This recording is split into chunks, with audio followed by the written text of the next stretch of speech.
Hello and welcome to this short video where we will talk about the 3D Investigative Rays. And I should say that I'm using the 15 that is not yet on the market but will be very soon from when this video is made. It might be old when you're watching this video. But let's just go into this 3D Investigate Ray. So the idea here is that you can visualize the acoustics. As you can see here, this is similar. It's not the ray tracing itself from the calculation, but it's the same idea.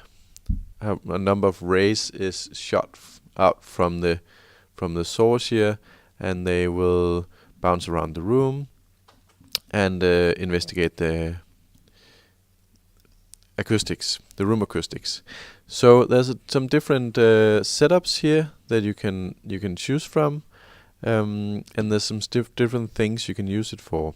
So I would always recommend that you, for every model you make, just go in here and make a fast investigation about how does it look. For example, this is a 2-floor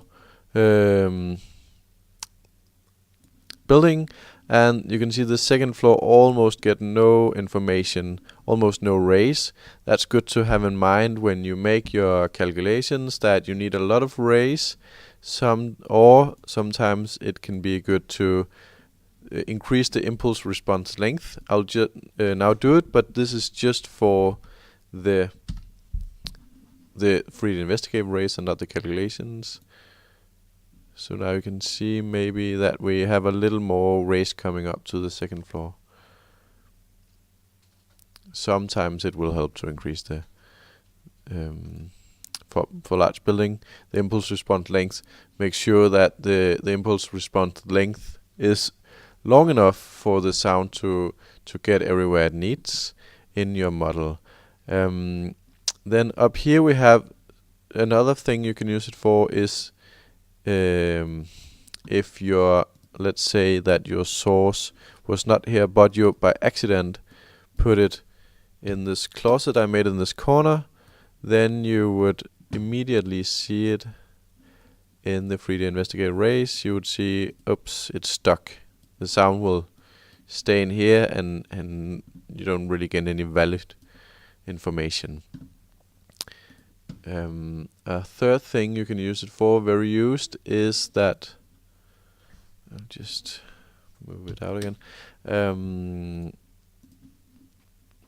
That if you have imported your geometries, some formats can make small holes in geometry. Now I actively made 2 holes, one here and one there, and then you can see that these holes where the rays get out of the model. A way to see that easily is display sticky lost rays only. And now you can see it's only displaying the places where the rays get lost from your model.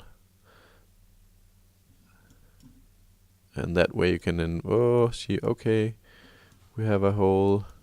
Where is it? It's probably here where they all cross each other, and the same here. Yeah. The setup here, you can exclude scattering, or you can make it to full scattering, mainly to see the effect of the scattering in your model. We can just try it here. Oops, let's just display like that. This is with no scattering, and this is with high scattering. For this room, I think the